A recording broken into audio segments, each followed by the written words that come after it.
Okay, good morning, everybody. I'm going to call the Finance and Administration Committee meeting of Tuesday, May 14th to order. Clerk, can we do a roll call, please?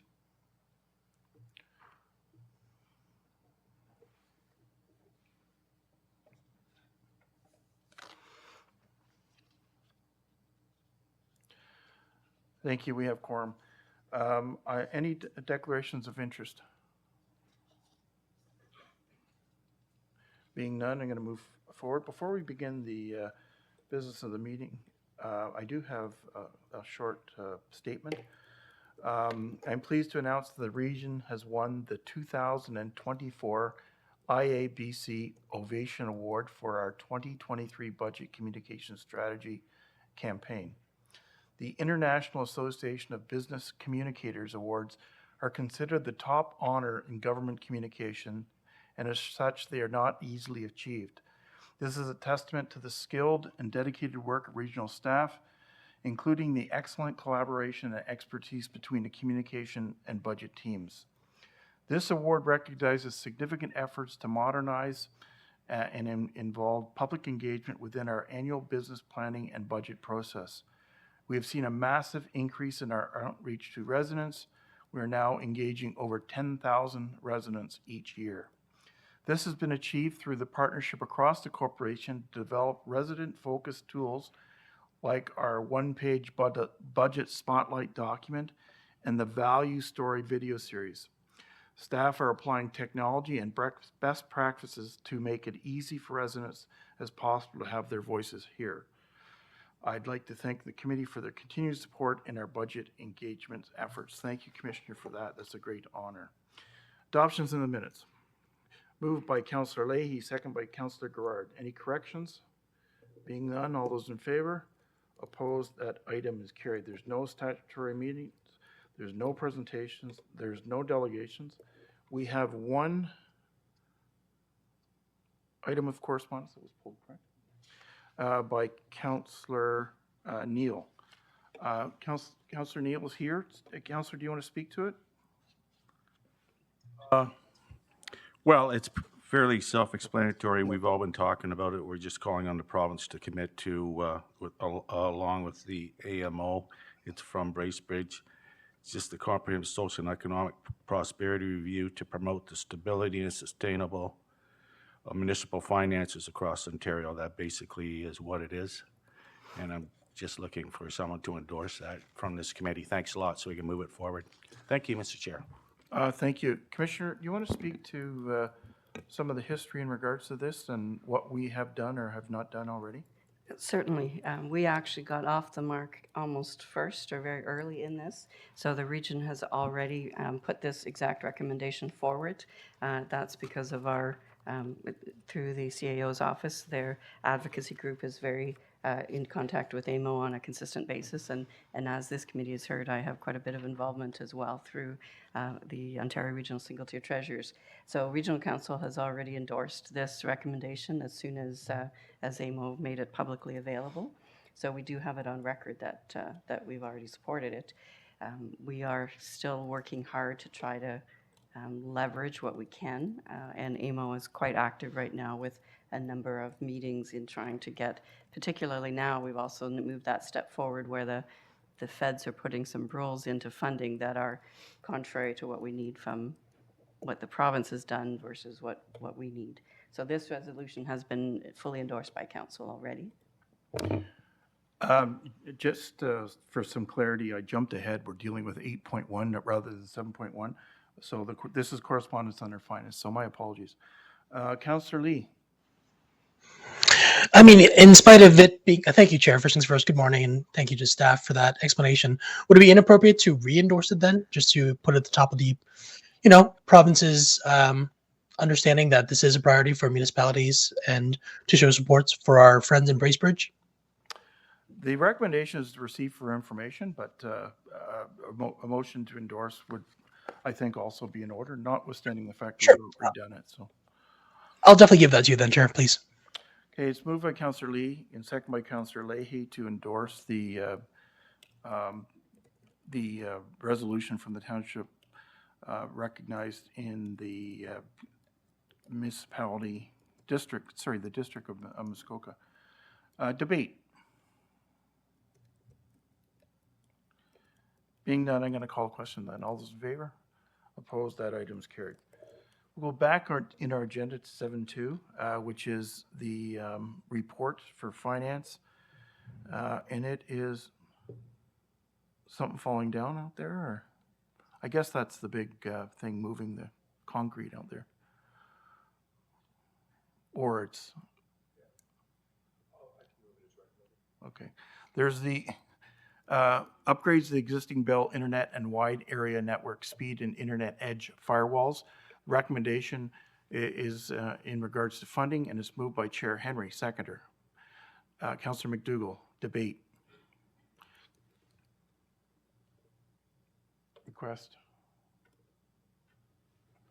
Councillor Leahy. Perfect, thank you, Chair Ash.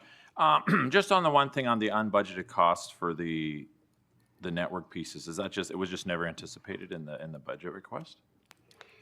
So if I may, through the chair, and Junaid may add to my comments, if that's okay, Junaid. So I think what we're discovering is that the landscape has changed with respect to virtual, to the good. So certainly during COVID, we all started using Teams, obviously.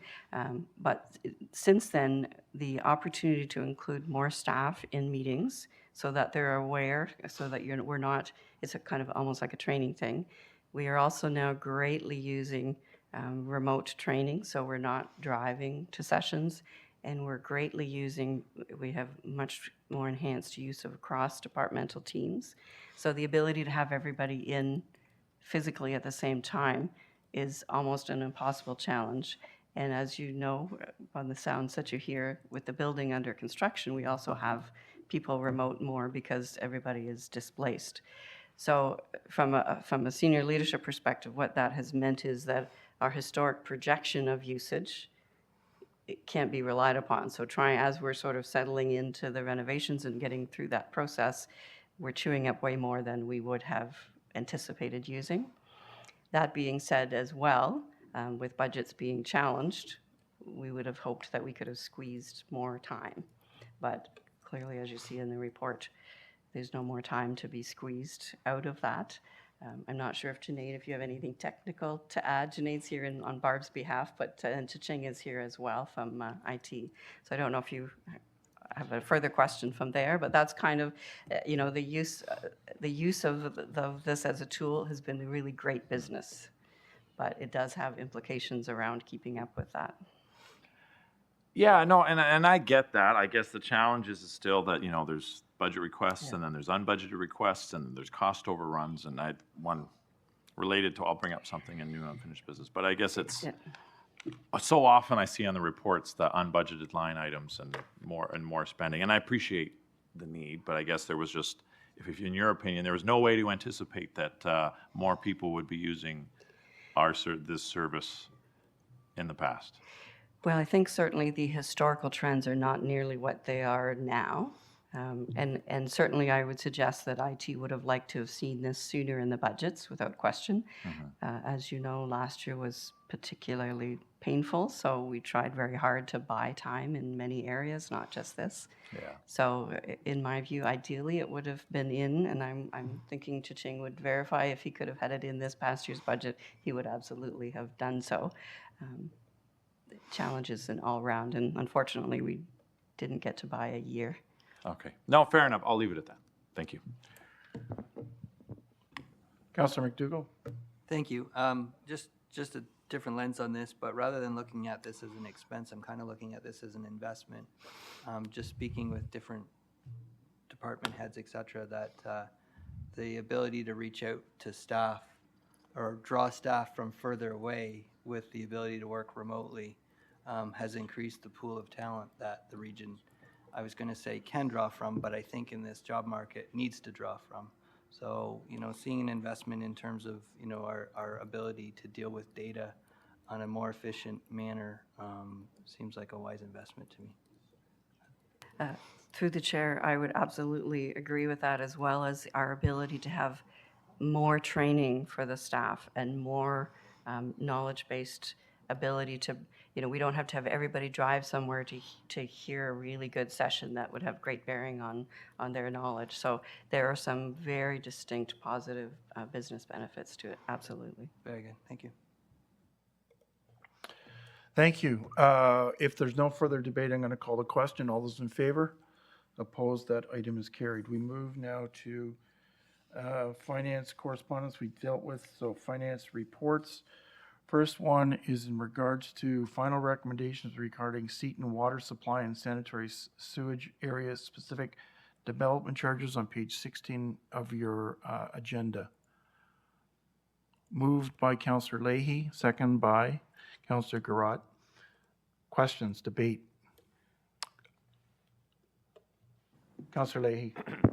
Thank you, Chair Ash. Appreciate that. So again, reading the report, all that part is fine, I guess, and it's my question's related to this report and the following report. So around the the changes with Bill 185 and the phasing in of or elimination of phased in DC charges. So I note in the chart in this report they still have the phased in effect, but then in our next report we're removing all of the phased in effects, assuming that Bill 185 goes through. So is it just because it hasn't received royal assent yet that we're doing this, and we're just doing this all in anticipation so we don't have to come back?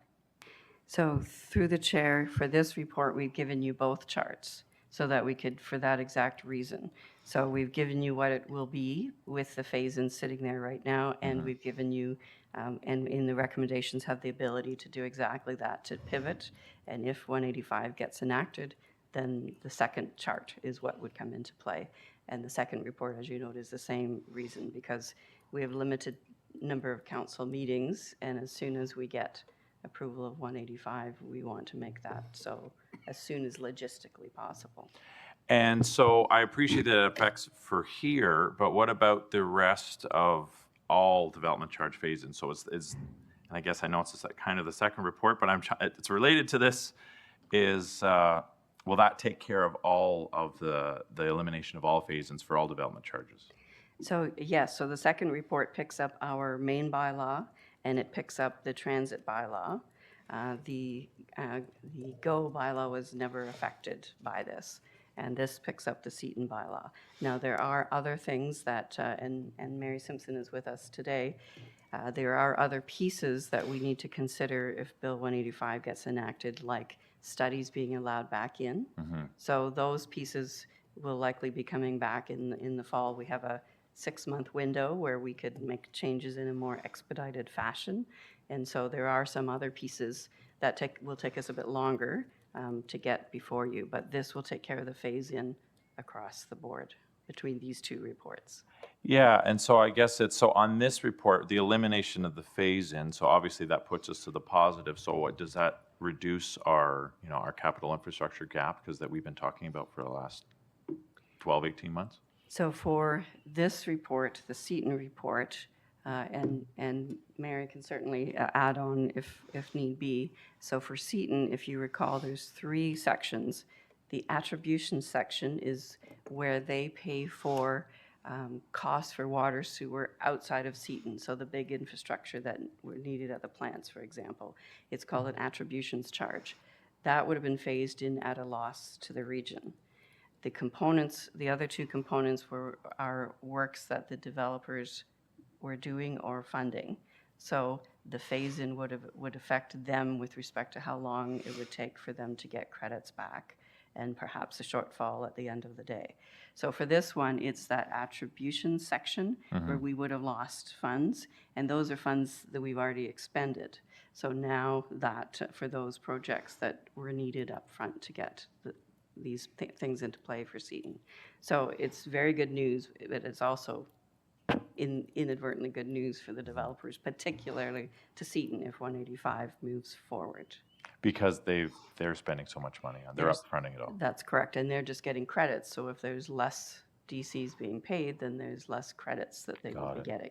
Now, I'm not sure how the math works at the end of the day, right? How long, once, the build out happens.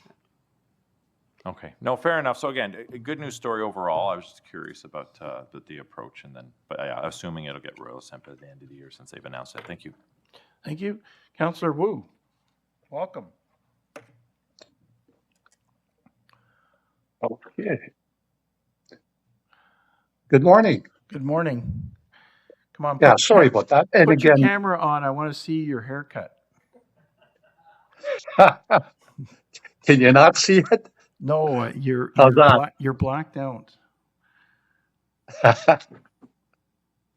There, is my camera on? No, no. Oh, jeepers. Don't be afraid of your baldness. Embrace it. Well, I've been called a Shaolin monk. Okay, But no, your camera's not it- working, but your audio is. So please continue. My apologies. okay. Yeah, and I appreciate, and again, Councillor Leahy asked some of my questions regarding the charges. If Bill 185 receives or does not receive royal assent by June 30th, certainly some benefits.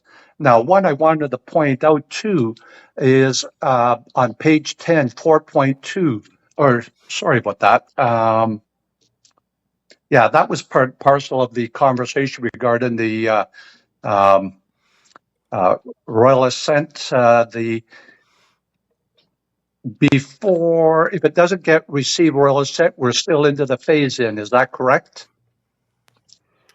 Through the chair, yes, that's correct. The phase-in remains until we get at the enactment of the legislation.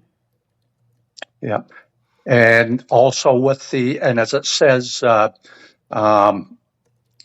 With the capital cost for the studies, we certainly benefit in a lot of ways if it does receive royal assent by June 30th.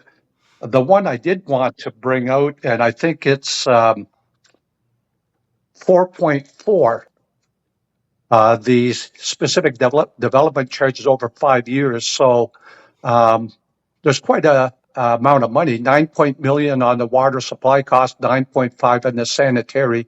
So as it says, if Bill 185 is passed by July 1st, these costs will be recovered. So that's quite an amount of money.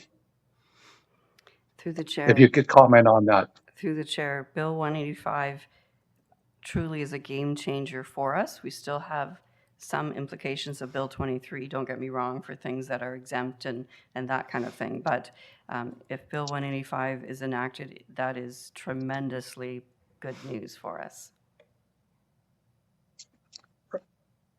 And also on this, part and parcel of the recommendation is on 6.2, a second public meeting not be required to pass. Can you speak on that? So we don't, you would like that we do not have a second meeting. So through the chair, yes, the way the process works is we released all of this information back in March, and Mary and her team met with the developers and anybody that wanted to meet and responded to any inquiries throughout this time frame. Generally speaking, the council will decide to have a second meeting if there was so much information provided that council wanted to give an opportunity to rerun numbers and reconsider what was in the draft. We have not had that circumstance, so our recommendation is that there's no reason to need to have another whole series of information and commentary time periods. There is nothing that triggers that, and that's generally speaking, more the norm where you don't decide to have a second meeting. But the intent here is that, and you can see by the absence of people in chambers today, it's not a contentious item. Okay, and I appreciate that. My just last question is just more housekeeping, and I noticed this on page 42 of 65 under XX. A lot of the preambles, then it says Her Majesty the Queen and Right of Ontario. At the signing, would it not be His Majesty the King? Just a thought. Thank you. Through the chair, legal is here, and they will help us correct that in the version that makes its way to council. Thank you. Okay, thank you very much. Thank you, Councillor. Any further debate? Being none, I'm going to call the question. All those in favor? Opposed, that item's carried. Next item is the report, recommended amendments to the Regional Development Charges Bylaw 42, 2023, page 81 of your report. Have a mover? Moved by Councillor Leahy, second by Councillor McDougall. Questions, comments, debate? Request, please. Yeah, Councillor Leahy.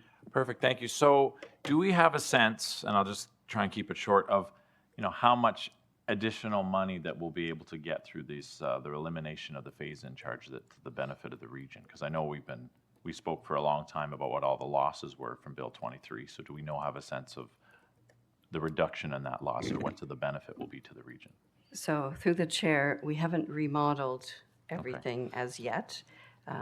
But if you will recall, under the water sewer, the total effect of phase-in and exemptions was about 600 million, and the total effect on the tax budget side was about 450 million.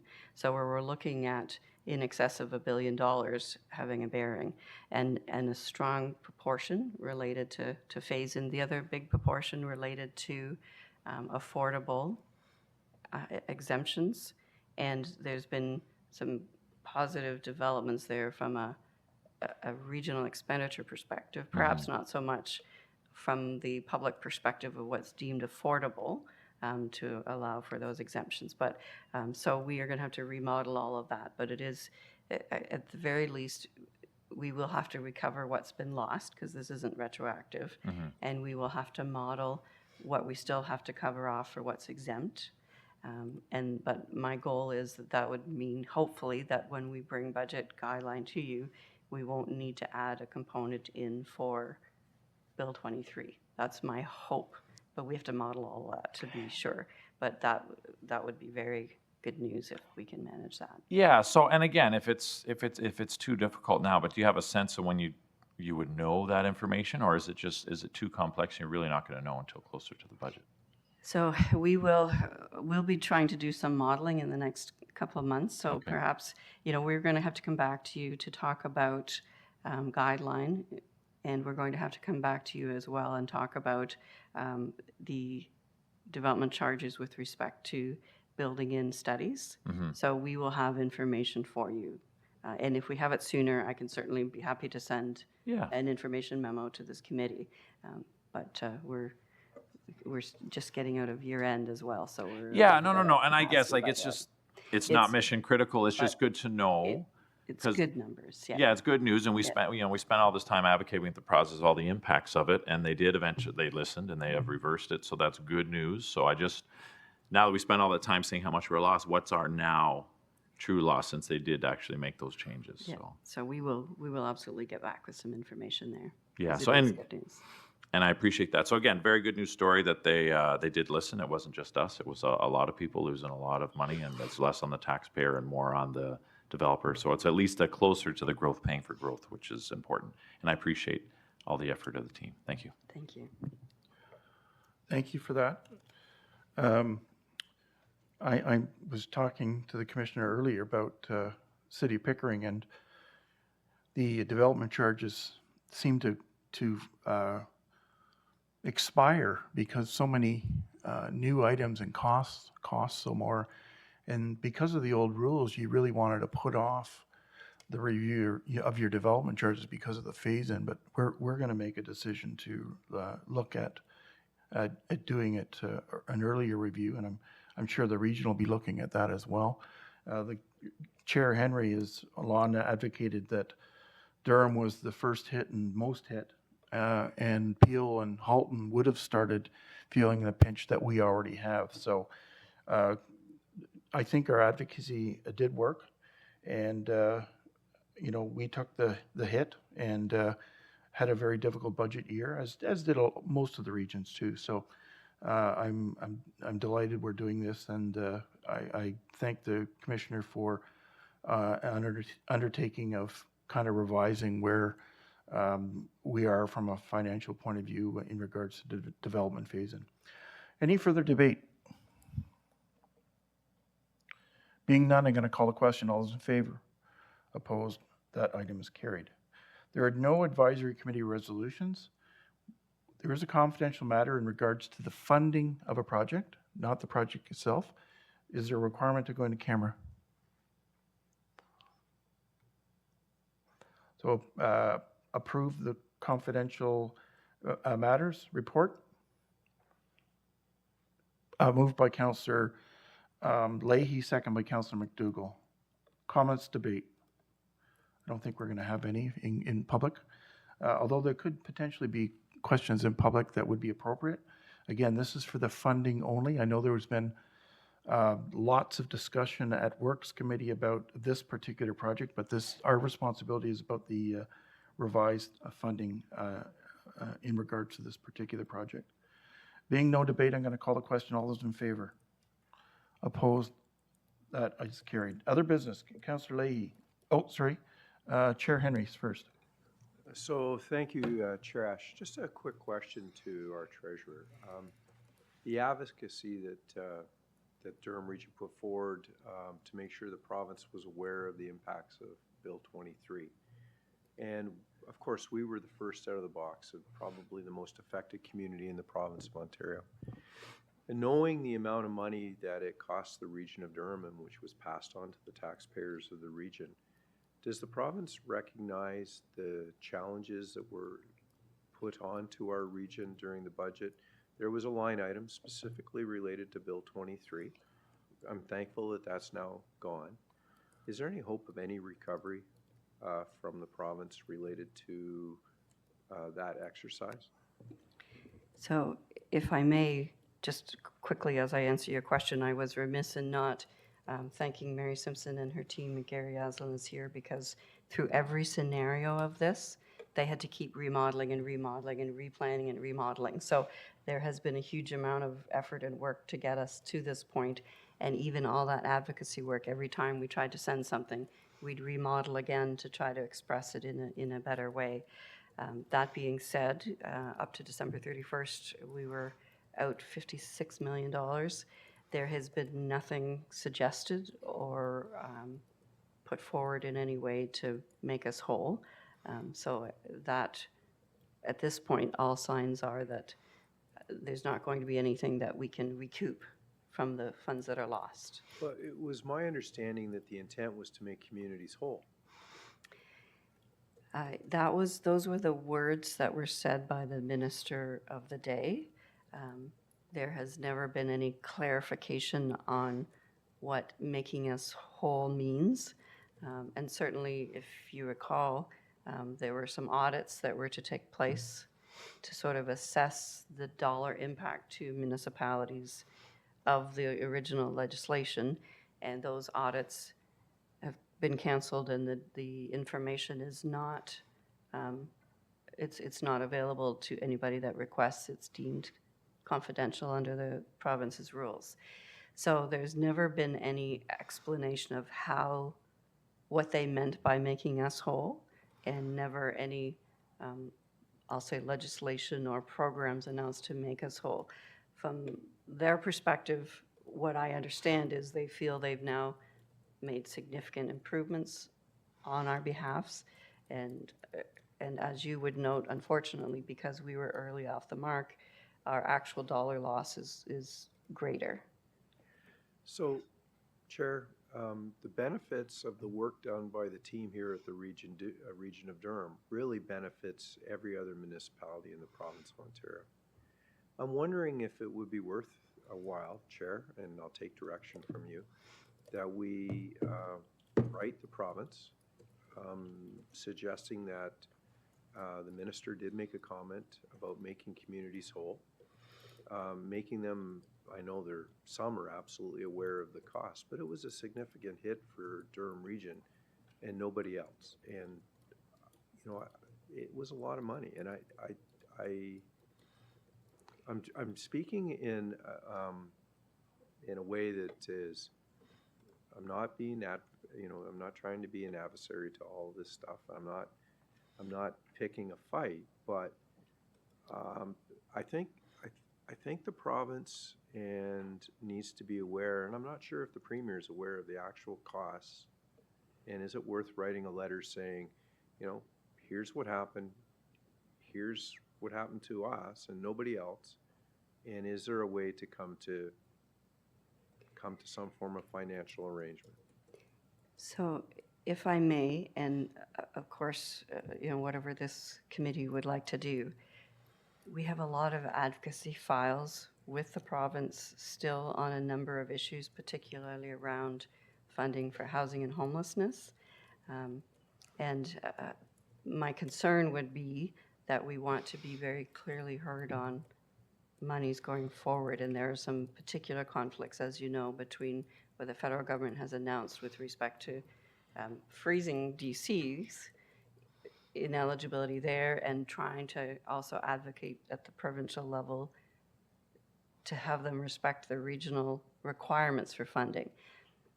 I'm not sure whether with all of those advocacy things we're trying to do, whether it would be received and have an issue with respect to the other advocacy work that we are so active in trying to see mileage on. That being said, we can certainly, if committee would like, we know how much was lost up to December 31st. We're happy to assist in whatever you would suggest. So, Chair, I'm at your will. No, I'm comfortable in making a motion that would Finance Committee recommend to Regional Council to authorize the chair on behalf of Regional Council to write a letter to the province in regards to reimbursement or to be made whole in regards to Bill 23 phase-in of development charges. That would be appropriate? To write the letter, I think it's appropriate that we need to do something. So if, I've spoke to this, but if a member of committee wants to move that motion, I would be happy to act on behalf of council. Councillor McDougall, you're lending your name to the intention of the motion? Okay, I think, is there clarity on what the motion is? Is there a seconder for the motion? Councillor Leahy. Debate. Being none, I'm going to then call the question. All those in favor? Opposed? That item is carried. Other business. Councillor Leahy. Yeah, I just want to ask, I guess, what would be the most appropriate way? Like, there are a couple quick questions. So around, the costs and usage and utilization of, like, the modernization project that we're going through the building. So if I go back and memory serves my old notes, so original budget was around, 5 million. We definitely seem to be spending more. What would be the best way to try and understand what the costs, the original budget, what's actually being spent, what's going to be spent between now and when it's going to be finished? And one of the main reasons I bring this up is that I know it was hard for us to anticipate the extra network needs in the previous report. So I appreciate that response, but I think if we're looking at the reality with our cost pressures and budget pressures, part of the question is how many people are in the building? The whole point of the modernization project was to cram way more people in this building. I see a lot of less people in this building than when it was before COVID, and yet we're marching along with this, I feel, and that's why I want to ask the numbers so I can have it accurately, in an expensive project to make a lot of space for people that are mostly working from home. And is it the best use of our limited resources? And maybe we can put a pause on that. So that's part A. So if I may, through the chair, and we'd have to get back to you. I know Ramesh is here today, but wouldn't have been prepared for that No, question I any more than I. Certainly, the original budget would have been significantly more than 5 million. And each budget year, there has been components to keep continuing through that modernization process. I can't tell you what the cumulative value is. What we did avoid was having to build an entirely separate additional tower. So, which would have, even in the old dollars pre-COVID, 100 million now, like those are big dollars for standalone tower. So that's absolutely been avoided. The building is higher usage now, and we now have, as effective April 1st, rules about the number of days in office for all employees. So we're seeing a ramping up of that. But keep in mind, we certainly have 2 active floors, the lower level and the first floor, that are in construction now. So we can't bring everybody back as easily as we would like. So there is 2 days, as we say, effective April 1st. Everybody is in 2 days a week, and there are meetings with respect, mandatory meetings with respect to having your division together a certain number of times a month, and full department senior leadership team meetings and the like. So you do see a lot more activity in the building. Some days are a little quieter than others, depending on, sometimes people can know when there's a lot of active construction, and just kind of finding that pattern of activity in the building. So it is quite more active than it was, but I can't certainly speak to numbers. So Ramesh and I maybe can together put together a bit of a summary for you on what that looks like. Yeah, no, and that would be helpful, because there are just multiple things. 'Cause if memory serves, we also, we leased all that space on Consumers for swing space while this project was going on, but is anyone even in that swing space? If we don't even have the building full? Like, it would just be good to understand everything that's been related to that project, everything that's been spent, all the money that was spent on the swing space that, from what I understand, isn't being used. And what really triggered all this was speaking with someone and understand, we spent months replacing that front door and understanding what that massive budget was. And I understand someone got hurt the first day it was in operation. So it's like, what are we getting for our money? So this is all these things combined have just got me to question, what are we spending? What are we getting? Why are we doing it? Do we need to continue to do it and spend taxpayers' money? Certainly. So keep in mind, there's significant funding that we received for the doors under the COVID, and now I'm going to forget the name of the program. I think it was an ICIP COVID particular one. I don't know if Ramesh wants to add anything, but from my perspective, we're happy to kind of do a bit of a summary memo, but I don't know if there's any details. I don't think there's a need to have a debate. I think the commissioner's given an undertaking to gather that information and provide it to us. Yeah, and that's really all. That's why I wanted to ask under unfinished. I wasn't Although the best I way don't want to forward. cut off the commissioner if he wants to offer some comments. No, I'm good with it. I'll work with the Commissioner of Finance to get together a summary.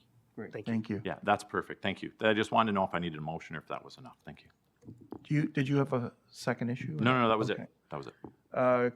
Councillor Lee, your name flashed up. Did you have a question, or was that for debate last time? Okay, there you go. Councillor Lee. Oh, no, you're gone again. Okay. Councillor McDougall. Yes, thank you. I just wanted to follow up on what Councillor Leahy was saying, and I fully understand exactly your concerns, and the way we work has drastically changed in 3 years. And I think that, probably when that project was launched, we had a certain vision as to what work, looked like. And in terms of, the idea of bringing back people just to fill seats to make the building look full might not really be helpful in the long run if we are able to do the work and we don't even need to be here. So I'm not saying we don't need here. What I'm saying is if we don't need to be here 5 days a week, every day, to accomplish the same amount of work or possibly even more, that might be part of our future look in terms of how we work and function. And that's not just here at the region, that's everywhere. So, thank you. Thank you, Councillor. There's no other business. The date of the next meeting is Tuesday, June 11th. Motion to adjourn would be in order. Moved by Councillor McDougall, second by Councillor Leahy. All those in favor? Opposed? That item is carried. We are adjourned. Thank you very much.